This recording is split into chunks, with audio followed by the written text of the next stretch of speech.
being here. And I want this to be interactive. So if you're here, if you would like to ask a question, just raise your hand. We have mic runners that will come to you. I definitely want you to make the most out of our panelists today. So Africa's banking sector is surging. It is fueled by technology, fueled by a growing middle class, and global market integration. The IMF predicts growth from 3.4% in 2023 to 4% in 2025, with inflation cut by half and public debt stabilized in sub-Saharan Africa. As these positive trends converge, how will they shape a more robust and a more inclusive financial ecosystem, driving economic development and empowering individuals and businesses across the continent? And for that, I have a star-studded panel. Please welcome to the stage Didier Acouetey, Group Executive President for AfricSearch Group. Welcome to the stage. Marlène Ngoyi, CEO, Fund for Export Development in Africa. Marlène, bienvenue. And Simon Tiemtoré, founder and chairman, CEO of Lilium Group Holding and Vista Bank. Big round of applause for our panel today. Thank you so much for being here.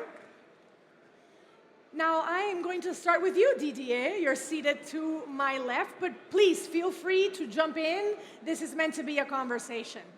Didier, I just touted, as everyone does, this 4% growth in sub-Saharan Africa. But what is the whole story? What are those specific pockets of accelerated growth and trends and sectors that you're interested in that go beyond the headline and that can really specify an opportunity for investors and for investors here in the room? Good morning, everyone, or afternoon, and thank you for having us. I think the growth that we're talking about is real in Africa. The potential is huge. But it's something we don't talk about a lot. It's small, medium enterprises. You have more than 100 million small, medium enterprises. And in all countries, SMEs are the driving force of the economy. And right now, in Africa, out of this 100 million SMEs, they hardly provide, let's say, 30% of the GDP. While in most of the countries in the world, it's up to 80 to 90%. So it means the potential is huge if you manage to invest in small, medium enterprises. That being said, 20% of those SMEs have access to the banking system. So it means they are not financed by the traditional banking system. But they have such a potential growth opportunity that if you can provide access to finance to those SMEs, and make sure the part of the whole value chain in different industries, then you're making big-time growth and big-time money. So as the chairman of Vista Bank, Simon, he mentioned something which is critical, which is that these small, medium-sized enterprises are really not included in the banking system right now. Do you see an opportunity in that? Yeah, I do see an opportunity. Obviously, he's absolutely right. 95% of our economies in Africa are fueled by SMEs. You know, the government is just a little subset. But if you look at funding, it comes from two places. In the US, for instance, in developed markets, it's the bank or the investment market. In Africa, the investment market is not as developed as such. So there's a gap. You see a lot of potential now in the US, in Europe, in the Middle East, talk about credit funds coming up and do those things. And I'm sure Marlène will touch on that, on the credit opportunities that we do see from the SME sectors. But SME is the engine of economies in Africa. And to fuel the economy, 95% of every country in Africa is led by SMEs. And I'll give you an example. I mean, most of the countries have a national economic development plan, which they're trying to implement in various sectors, energy, infrastructures. You have the big companies, you know, providing those services. But for the logistics, the transportation, the food, the ag, and stuff like that, they're provided by SMEs, and there's a gap there in terms of financing. Vista is trying to play its role in partnership with AfricSearch Bank and other trade finance institutions in the continent. But there's a massive gap to be filled in, and we look forward to welcoming more partners to help us grow and tackle the opportunities that we do see in Africa. Absolutely, and that's what the FII is all about, is to really make those meaningful connections that can drive real growth. Marlène, your name was mentioned in this conversation in terms of how to give credit to some of these businesses, include them in the banking sector. I want you to paint a more broad picture for us in terms of why is it important to have a strong banking sector that is inclusive, and what, in your opinion, are those catalysts that are needed to flourish real and promote real growth? No, thank you very much. Thank you very much for this question. First of all, just so that everybody understands where I'm coming from, I'm the CEO of FEDA, which is a $1 billion fund, impact investment fund that is a subsidiary of AfricSearch. And actually, as part of our fund strategy, we have financial services. So we decided that's a sector that is so critical to economic development that we needed to develop a very detailed thought process as to how we could intervene in that sector. First of all, I don't want to state the obvious, but obviously banks facilitate capital flows for corporates, for large infrastructure projects. Yesterday we were talking about public-private partnership projects, but as well as for retail consumers. So that is, that's their first role. But as you go beyond that, a strong banking system, first of all, in terms of signaling an image, and that's very important. Yes. If you wish to attract FDI, a strong banking system is a sign of stability. Having a strong banking system can actually impact on the strength of your currency. So that's something that you want. As I go even further, and as I think about the other role, which is payment, what we see is, and I'll give you an example of one initiative that we're working on. We're working on the PAPS payments initiative, which is to allow African countries or parties, as they trade with each other, to be able to pay in their own local currency. Because what we're experiencing at the moment is if two countries in Africa are doing a transaction, sometimes they will have to settle it in a hard currency in another part of the world that bears tremendous cost as well as time wasted. Sometimes it takes weeks. And fees and things like that. And fees. It's about 5 million I'm from or Latin more. America. It's the same thing happens. It's a huge problem, and that's what that does is that it makes trade less efficient. Yes. So we think that if we have a strong banking systems with more and more Pan-African banks that are strong, we're going to be able to work with them, and PAPS is already doing a fantastic job to say we have a solution, come onto our systems to be able to settle transaction in local currency and promote trade. That is the whole idea, and the reason why I say this is I want to make sure that we remain strategic in the way we think about this, is that's the way that we're going to be able to promote the AfCFTA, which is the Africa-Free Continental Trade Area, and start taking advantage of economies of scale of 1 billion people, 2 billion in the near future of consumers, etc. I also want to talk about the retail market, because oftentimes people say, well, you guys in high finance don't talk enough about the unbanked and the retail market. There, the banking system also plays a very important role. Number one, you want people to be banked, because that allows you to monitor cash flows, and that's something that's extremely important for government as they start to implement fair fiscal policies, which are essential for them to develop. But beyond that, it's not just about tracking what you earn to be able to tax you. It's also about giving the opportunity to people to borrow, to use leverage, to improve their lives, and to contribute to the economy. So it's very virtuous, and I think that without a strong banking system, you can't have economic development or prosperity. So I'm going to go to you, Simon, and then to you, Didier. Marlène really painted a picture of what is possible. In 10 years' time, if I were to give you a crystal ball, will we see global African banks that are headquartered in Africa and competing worldwide, or will Africa's financial sector continue to be defined by fragmentation and regional competition, in your view? Look, you are speaking music to my ear. Because as a group chairman of Vista Bank, which I founded it in 2016, we started by acquiring a distressed banking group, in 3 small countries in Africa, Guinea, Gambia, and Sierra Leone. Then we grew by acquiring BNP asset, then Société Générale asset, as we saw an exit of all the big banks, foreign banks, out of Africa, simply because of regulatory constraint, Basel II, Basel III, that is putting more regulatory constraint on those banks, and they're leaving emerging market. When they talk about leaving emerging market, they're leaving Africa first and foremost. And now we grew to almost now operate in 16 countries with also an expansion strategy in France. And this speaks to everything that Marlène was talking about. You need a strong banking sector, and you need a global Africa banking platform to be able to capitalize on the opportunities that we do see in Africa, first and foremost, because the way we do credit, the way we look at risk, the way we look at opportunities, we look at it in African lens.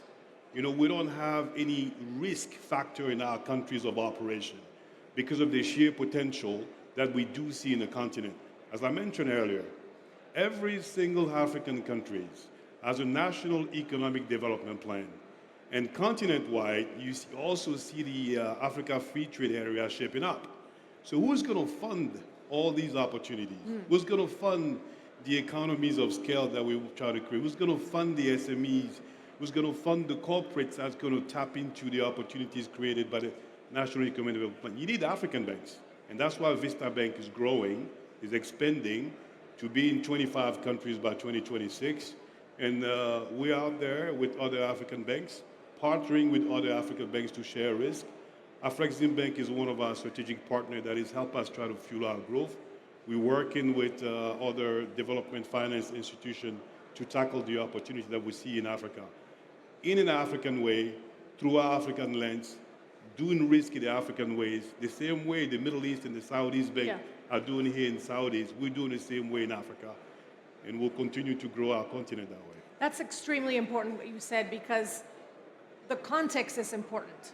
If you are going to effectively service so many people, especially those who are unbanked, you need to understand the local cultural context.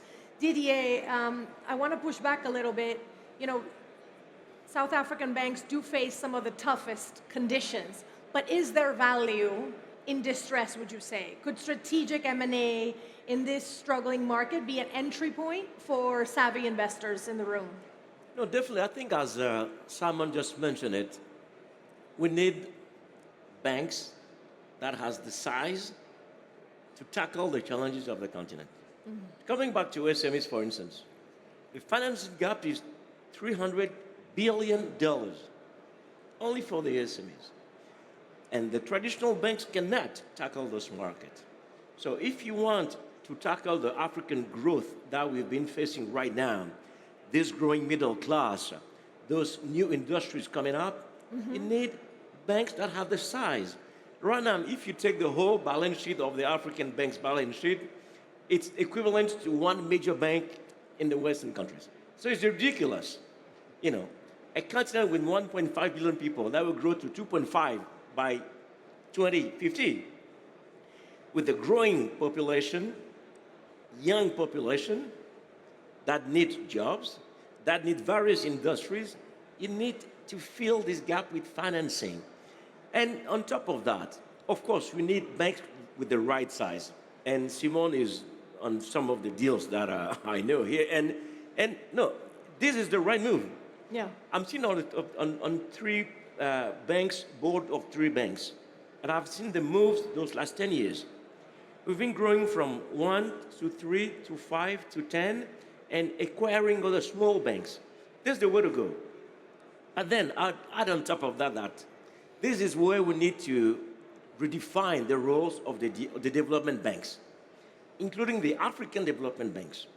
When you take AfricSearch Bank, TDB, the West African Development Bank, BWAD, the ECOWAS, the Southern African Development Bank, those development banks need to play a more strategic role in supporting the traditional banking system. Second, pension fund. We're seeing $1 billion in Africa with the pension funds. And the regulation don't allow some of the pension funds to invest in the banking sector. But at least we've been witnessing some moves these days. So if you take the traditional development banks, you take the pension funds, for instance, you take the stock exchange, you have the capacity to invest in some of those banks and give them the capacity to grow faster and to come together. And to come back to your question, the South African banks, of course, it's one of the largest markets in the African continent. But those banks still need to get consolidated. Of course. It means they have to come together and form the next giant. If you don't have the giant in the banking system, we will not tackle the real growth African giant. The story you just mentioned, the 4% growth, the 5% growth, at the end of the day, you need money. It's money. To do the growth, you need money. Of course, technology can accelerate the whole thing. Of course. You need money, so you need banks with the right size that can tap into this growth, and this is where the partnership come from as well. Like the bank system from Saudi Arabia, from the Gulf, from the US, from Asia. So we got a new story coming up, and this is the time to tell this story and bring all those players together, but we still need to have those African giants in the financial system. Well, we thank you for being here to tell the African story. Simon, you wanted to say something. I just want to say, I mean, there's no distress, there's no such a distressed market. Obviously, the banking market will consolidate in Africa. And this is the picture. You have big Moroccan banks, big South African banks, big Nigerian banks. No player in the Francophone market, which is almost 16 countries. That's where Vista Bank is positioning ourselves as a sweet spot. To have the largest Francophone Pan-African bank that's going to cover 25 countries, all the way from Mauritania to Mozambique. I mean, for the Saudi investors, the market is up there for grabs. You can partner with local banks such as ourselves on a risk-sharing basis to see what's going on in the continent in terms of opportunities, to co-fund through us, to provide guarantee, because we can de-risk your investment, and you can use us as a channel to provide capital into the continent in areas that you want to tap into, whether you want to bring in a Saudi investor a long way to fund them. We can co-share those risks with you and provide those flow of funds and to fund the opportunities in Africa. The market is up for grabs. The Chinese are there, the Turkish are there, the Koreans are there, the Japanese are there. We want to see more of the Saudis into the continent doing business. And the window is open now. Marlène, I want to get you in the conversation. Before I do, I just want to remind everyone that this is meant to be an interactive discussion. So if you have questions for our panelists, please be sure to raise your hand, and we will get a mic runner to bring you a microphone. Marlène, on to you. You mentioned how important it is to get the unbanked population included, and the lack of trust that exists if you have, for example, payment systems that are not Africa. What opportunities do you see when you gain the trust of someone to potentially not only bank them, but insure them, but understand where they're spending their money for retail? What other opportunities do you see once you gain the trust of someone in emerging markets that you won't see in more developed markets? Well, thank you very much for this question, and it relates a little bit to what Simon was saying. Is I think that number one, when you start early with somebody, you get to grow with them. And so I was just mentioned that by Didier that we have a growing middle class. I only expect that to continue. So you might start with a client that has modest means, but you would expect that over time that client would grow, and then that you would grow alongside with them. I think that more and more we see banking groups trying to offer as much as possible what we call a one-stop shop solution. Yes. So I'm offering you banking services, I'm offering you payment services. For that, it's very important to also integrate that it is important for banks to today being able to offer services that are as attractive as what the fintech or the crypto players or others offer. So there's a real technological progress that the banks, the classical banks need to make. So we see that more and more microfinance, banking services, payment services. There's also another part that is very important that I mentioned earlier, is to building the credit history of people. Yes. In most developed economies, you would have somebody's social security number or ID number, and you know more or less their track record. We don't have that. And so building that is also the role that the smartest banks are doing, gathering all of this data that can then create a lot of value in the long term. So lots of opportunities, and as you mentioned, it's up for grabs right now. Didier, everyone is excited clearly by mobile money in Africa, but what technologies beyond basic fintech would really transform banking in sub-Saharan Africa? Obviously, there's been a lot of talk of AI during our first day of plenary today. Is there a blockchain-based solution, something that you think is going to be really critical to redefine the landscape in the next 5 years? No, it's already there. When you go in countries like Kenya, from the airport to the little supermarket around the corner, everybody just use the phone to pay. Yeah. M-Pesa is everywhere. So the continent is probably one of the most digitized when you talk about banking, because the unbanked population is up to 80%. So, you need to find a solution. And when you are a banker, you cannot just keep building branches all over the place. No, it's not sustainable. So digitization has already been there, and it's just going to accelerate the markets and the growth of the markets. And typically, when you cannot reach the whole country because of lack of infrastructure, basically, you need to reach out to people, and you use technology. You use fintech. You use phone. You need smartphone. So it's already there. It's probably going to just accelerate much faster with data. They just mentioned it. Data. We need data. You need credit bureau. And the data market right now, you were talking about investment opportunities. If you want to invest in Africa right now, invest in data. Invest in technologies. This is a $300 billion market, and right now no one is tapping into it in Africa. Building data center, training people in artificial intelligence, et cetera, et cetera. This is going to be massive to address the banking sector as well. How to utilize that data, give it to the stakeholders, give it to the mayors, give it to the people that are actually making the decisions to really build smart cities in the subcontinent. Marlène, you wanted to chime in. Yes, I want to be a little bit opportunistic as I'm here in Riyadh to talk to potential investors. Absolutely. Because oftentimes we hear words such as leapfrogging and opportunities, and so some people, when they hear there's 80% of people who are unbanked in Africa, the balance sheet of all African banks combined is the total balance sheet of one bank. I think it's very important to understand this is an opportunity. If you invest in financial services in Europe today and you sit on the board, the first thing is, wow, what are we going to do with all of these agencies that we have, this brick and mortar, all of these things, and then on top of it, we're not as efficient.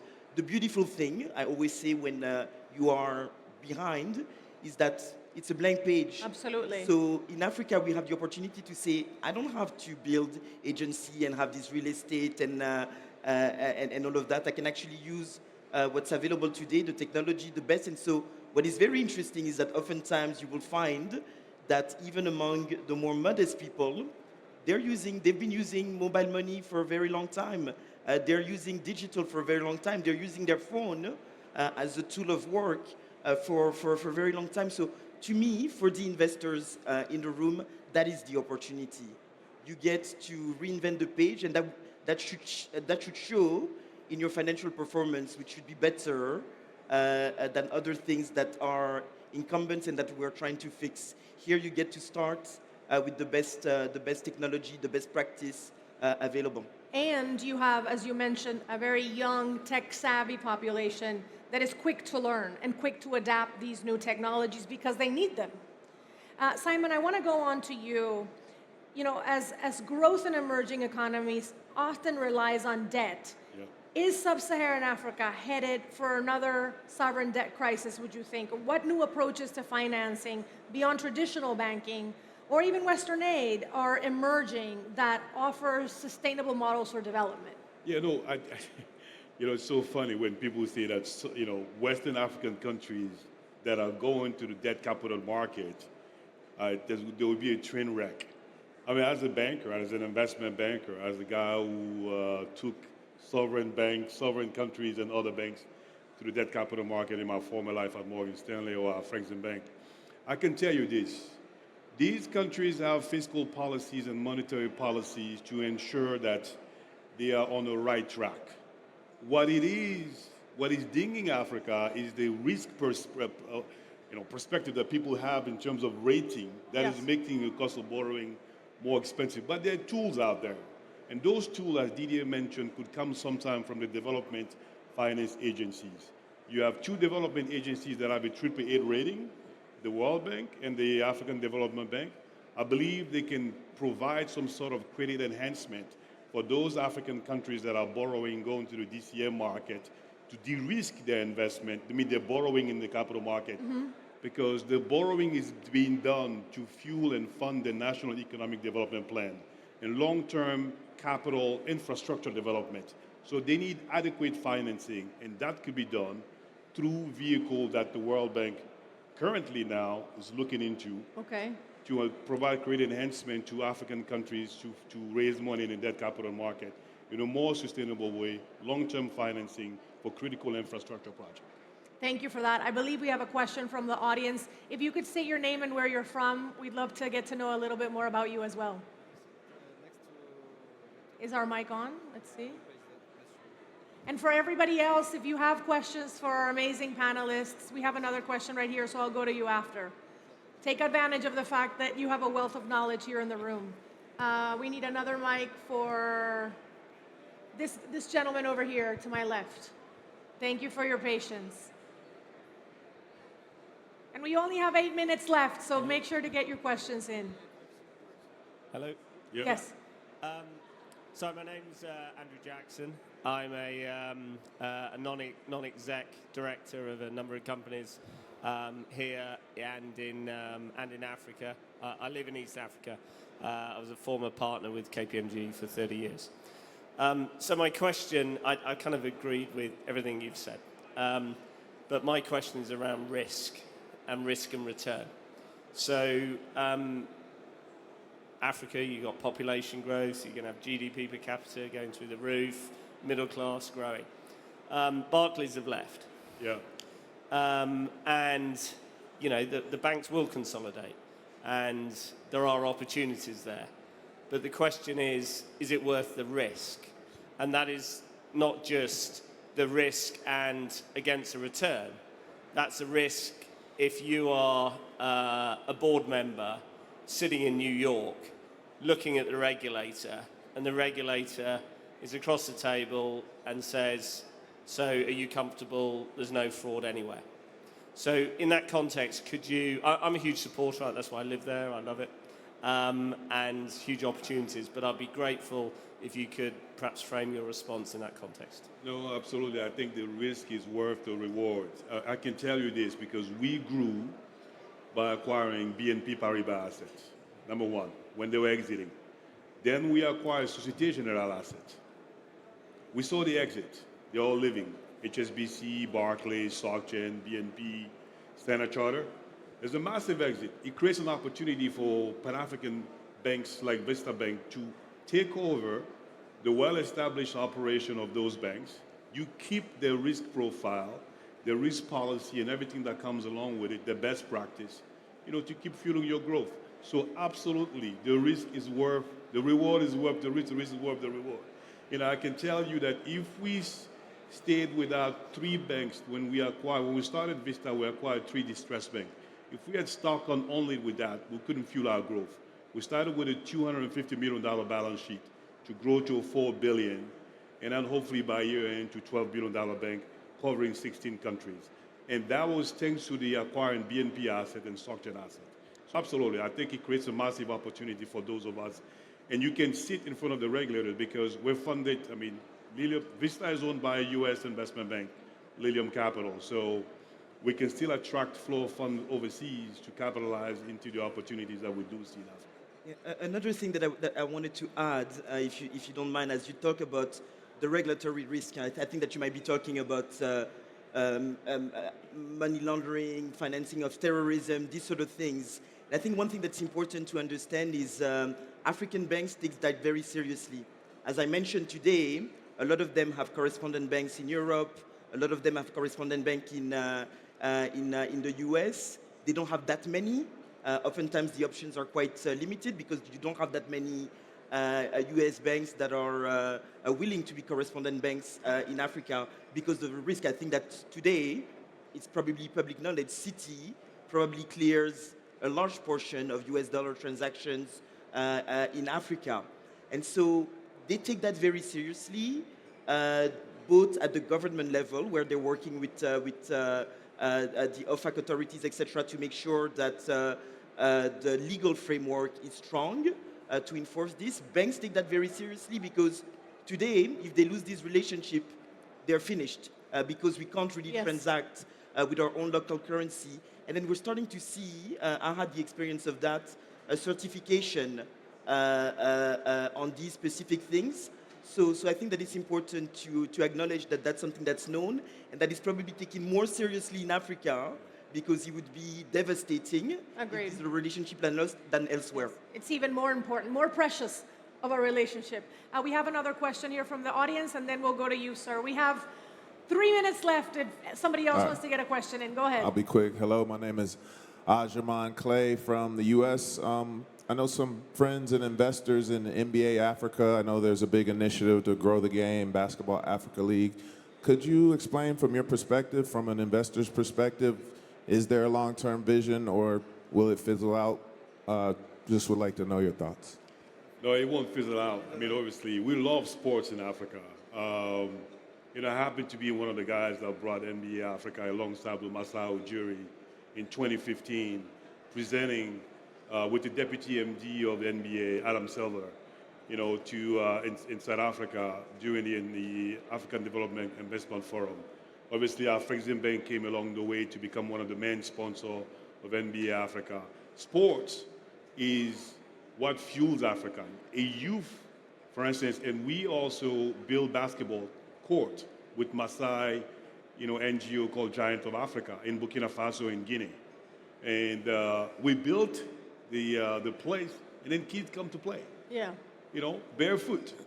It just tells you the sheer potential that you have in any sport in Africa, whether it's basketball, football, we call it soccer, and you're forgetting the deal we just announced a few days ago. So sports is very important. Yes. Yeah. FEDA just invested alongside Lilium Capital in Team Drogba, which is the E1 worldwide boat championship. Okay. Because we do believe that it's important to be involved in sports. Absolutely. To bring it underground. So we're working on that. So in Africa as well as the Caribbean. And so that's something that's very important to us. So I want to get Yes, our... no, I just want to add that. In fact, it's a whole industry, and people are looking at sport now as an industry. And Badia, for instance, the Arab Bank is about to invest billions of dollars in this industry because you need to build infrastructure, you need to create brands, you have entertainment, you have clothes, etc. And this is massive industry to come. So it's a long-term thing. And to come back to the previous question as well, if you look at perspective, growth perspective, this is the only continent where you can invest. So whether you name it, sport industry, banking industry, infrastructure, this is where the growth is going to happen. You just need to have a long-term vision.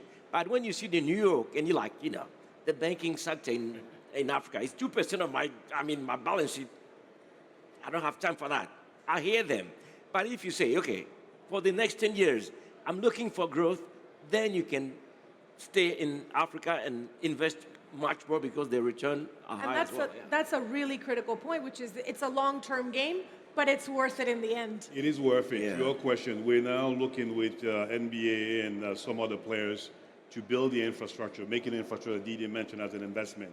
Stadium, basketball stadium, and then we lease it back to the government. So the government doesn't have to have it on its balance sheet. Private sector, such as ourselves, will build it, lease it to them for usage. So NBA is there to stay in Africa. We're going to get a brief question and then one brief answer because we're running out of time. Perfect. Yusuf Yahya from Sudan. The elephant in the room is we have an aging government in Africa, right? And the viewpoint is they're corrupt, they're old, people are not coming. I run a VC fund. We invest in Africa. I moved back to Africa and we're doing that work. What are you guys doing to ensure that the young energetic people that you're speaking about that are going to run the continent in the future are actually stepping into these roles? So we have This is for Simon. only enough time for one answer. This is for Who wants to Simon. take this one? Didier, last word. Senegal. Yesterday, the new president of Senegal was here. He's 44 years old. So it's coming. It's a democracy. So, I mean, it's a trend. It's going to happen everywhere anyway because the population is so young. They cannot afford to have people who are 90 years old who have no vision. So it's coming. It's coming. The revolution is coming. Get ready. So since I have you here, and I did promise that I was going to finish with a lightning round, I will ask you one lightning round question to wrap it up, which is if you had to describe the energy, the opportunity in Sub-Saharan Africa right now in one word, what would that be to wrap it up? Simon, I'm going to start with you. Wow, I don't know where to start. It's exciting. We got to... One word, one word. Oh, my gosh. Thriving dividend demographic means services, money, money, money, money. So Saudi's coming. Marlène, on to you. It's in one word, it's impossible. I'll do a sentence. That's already hard enough for me. So in one sentence, I do think that if you do it with the right people who are able to execute, who know the landscape, the opportunities are limitless. Infinite, like the Infinite. theme of There you our FII 8. Didier. Stars. Beautiful. A big round of applause for our panel. Thank you so much, ladies and gentlemen, for giving us the perspective and the opportunity that exists in your region. Merci, Didier. I'm going to ask you to exit stage right, please. Marlène, merci pour tout. Thank you so much. Simon, you were wonderful. Thank you. Thank you. I am staying to moderate the next panel if you guys want to stay and join us. We'll be right back.